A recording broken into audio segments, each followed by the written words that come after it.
कि भारतीय जनता पार्टी, खासतौर से इसी की बात कर लें, कि जो पार्टी अभी 2-4-5 साल पहले, 10 साल पहले तक तो राइट टू रिकॉल की बात करती थी, वो पार्टी आज वन नेशन वन इलेक्शन की बात कर रही है।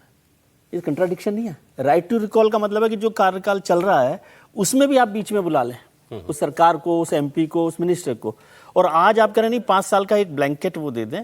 और इसका जो सबसे कमजोर लॉजिक है वो ये है जो अभी शिवराज जी खर्चा, इतने बड़े देश के लिए, 140 करोड़ के देश के लिए इस खर्चा, डेमोक्रेसी के लिए ये खर्चा कोई खर्चा है? शास्त्र के विद्यार्थी हैं, एक बात थोड़ा दिन घूमना बंद कर दीजिए तो कम हो जाएगा। बात बता दें कि जो 2009 का चुनाव हुआ था, जो कि 8 की मंदी हो गई थी, 9 के चुनाव ने देश में इकोनॉमिक एक्टिविटीज को बढ़ा दिया। तो पहले आप तय कर लीजिए, पहले आप कहां हैं सिद्धांत रूप में। ये सिद्धांतता में वहां हूं और सारी कमियां बता रहे हैं इस स्कीम में। आप समझिए, सिद्धांत रूप में यह है कि अगर सारे दल तय करके सब तय करें और 29 से कर दे, बड़ा अच्छा है।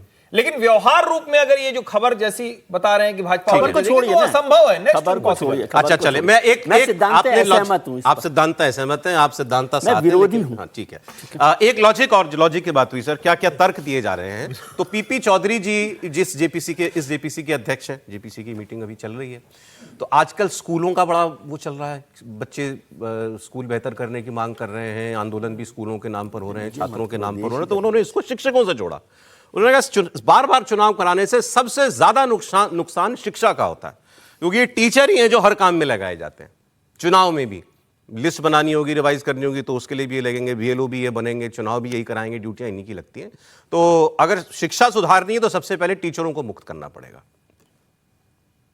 वन नेशन वन इलेक्शन बिल्कुल फिजिबल है। ये तो विल पावर होनी चाहिए। वन नेशन वन इलेक्शन कोई अभी से नहीं चला है।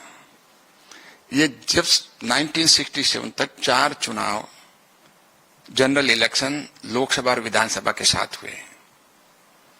उसके बाद में कई बार सरकारें गिरने की वजह से, राष्ट्रपति शासन होने की वजह से, इमरजेंसी होने से, नए स्टेट बनने की वजह से कई कारण रहे हैं, जो कि लोकसभा और विधानसभा के चुनाव अलग अलग होने लग गए।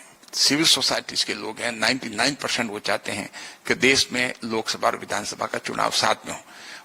अगर कानून 2028 में आ जाता है और 2029 में अगर कुछ राज्य साथ आते हैं तो उनके काउंसिल ऑफ मिनिस्टर पे निर्भर करता है। ये कमिटी को मैंडेट नहीं है, लेकिन उनकी डिस्क्रिप्शन है और भारत के संविधान में ये प्रावधान है। वो अपना हाउस डिसॉल्व कोई करना चाहें कुछ स्टेट, तो कर करके इनके साथ आ सकते हैं, सारे चुनाव साथ ले सकते। लेकिन क्योंकि इनके चुनाव 5 साल के लिए हो रहे हैं या हुए हैं, इनको कमिटी के मैंडेट में ये नहीं कि उनका पीरियड कर्टेल करते हैं। लेकिन जब लॉ आ जाएगा उसके बाद में जो चुनाव होंगे वो उनका पीरियड कर्टेल होने का बिल में प्रावधान है, और ये पार्लियामेंट पर निर्भर करता है। पार्लियामेंट इसको जब पास कर देती है तो ये लागू हो जाएगा।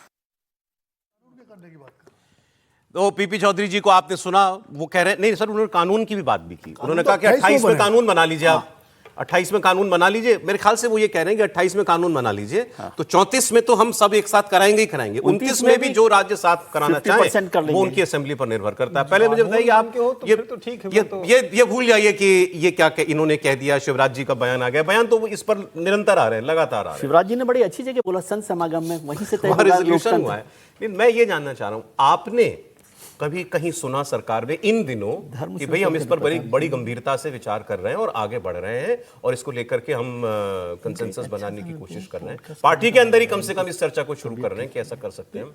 पार्टी के अंदर की बात तो छोड़िए सरोज जी, प्रधानमंत्री मोदी ने इसका मन बना लिया है।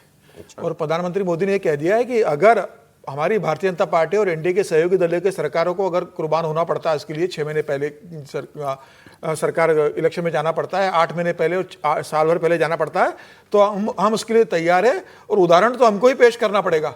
अगर हमें चाहते हैं कि विपक्ष के लोग तैयार हो, तो हमें बताने की स्थिति में होना चाहिए कि हम हमारी सरकारों को भी कुर्बान करने को तैयार है 1 साल पहले इलेक्शन में जाने के लिए, और हम इसका मानस बना चुके हैं।